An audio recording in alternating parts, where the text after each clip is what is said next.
Bitcoin is standing on the edge today. One more and it either explodes up or crashes hard. Here's what you need to know right now. Bitcoin is sitting right at the bottom of its regression trend. If we get a daily close about $78,001, I'm expecting a breakout to $86,000 or even higher by the end of this week. But here's the risk.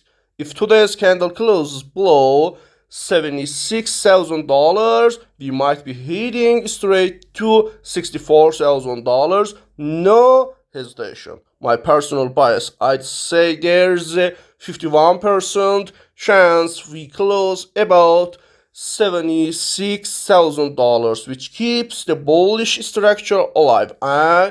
But I'm not ignoring the bear side. That $64,000 target is real if momentum fades. Watch the close today. This is a decision zone. Thank you.